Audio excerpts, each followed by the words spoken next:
자, 안녕하세요. 오늘은 이제 사회적 기업 육성 사업 작년에 저희가 도와드렸던 팀에 대해서 좀 얘기를 드릴게요. 원래 여기가 이제 바이올린을 만들던 곳이었거든요. 굉장히 아이템이 독특하죠. 이제 바이올린이라는 것 자체가 또 일상적으로 접할 수 있는 그런 건 아니니까. 사무실에 가보면 벽에 바이올린이 쫙 이렇게 있단 말이에요. 그래서 보기 되게 좋아요. 그래서 사진 찍으면 굉장히 잘 나오겠더라고요. 그 회사 상황이 어땠냐면, 일단 바이올린을 만들던 회사였고요.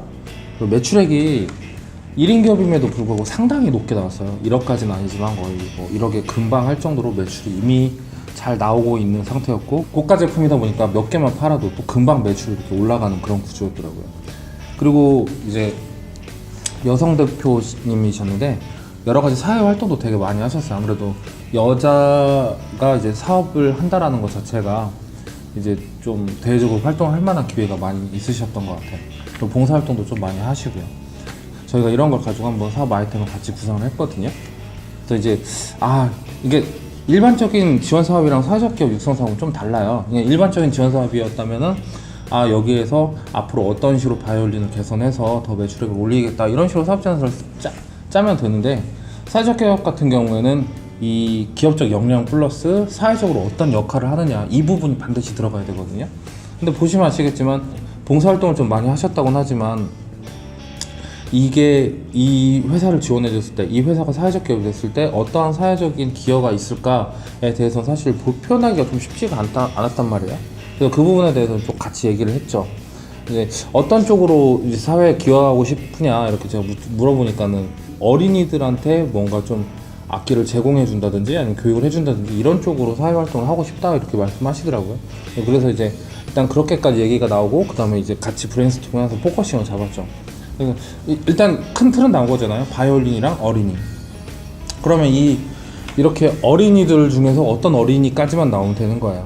이것도 플랫폼 사업이랑 비슷하게 그 대상을 굉장히 좁히면 좋아요. 그러니까 이걸 수혜를 받는 대상이 그냥 어린이나 또는 뭐랄까 방황하는 청소년이나 뭐 이런 식으로 가는 게 아니라 굉장히 구체적으로. 그래서 이제 저희가 처음에 얘기했던 게 시각장애인 어린이를 한번 컨셉으로 잡았어요. 왜냐면 시각장애인 어린이들 같은 경우에는 눈이 안 보이니까 귀로만 할 수 있는 어떤 활동들이 필요하잖아요. 그래서 그런 어린이들한테 뭐 바이올린이나 악기를 선물하는 그런 시스템을 한번 생각을 해봤는데, 그쪽으로 가면 좀 저희가 걸리는 게 많겠더라고요. 그래가지고 컨셉을 바꿨죠. 어떻게 했냐면 한부모 가정 어린이로 진행을 했어요.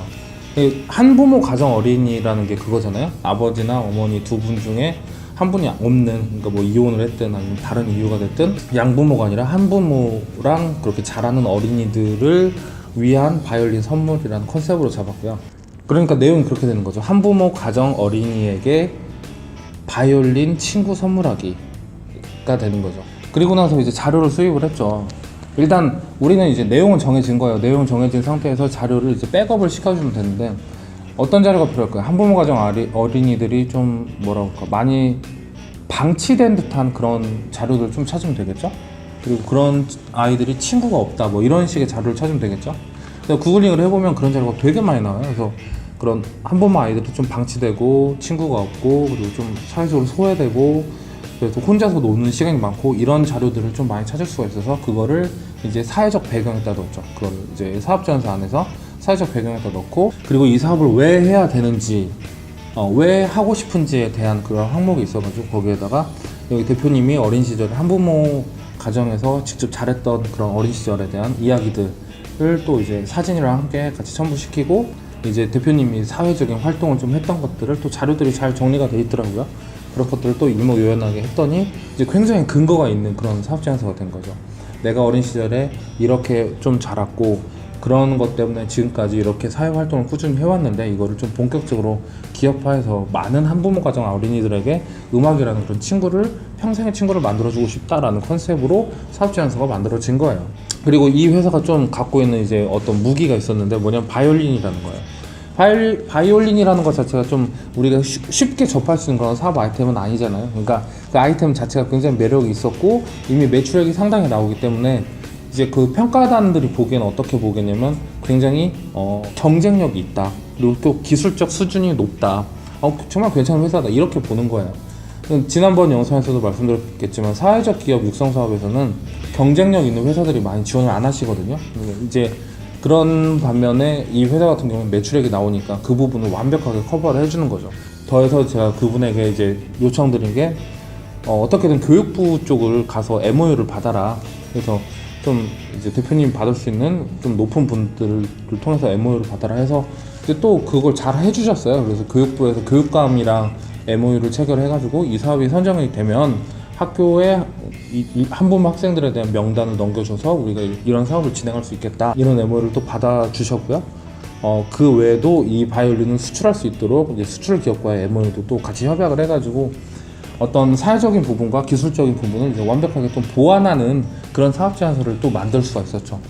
그리고 이제 발표 준비도 또 이제 굉장히 빡세게 했죠. 굉장히 빡세게 시켰습니다. 예.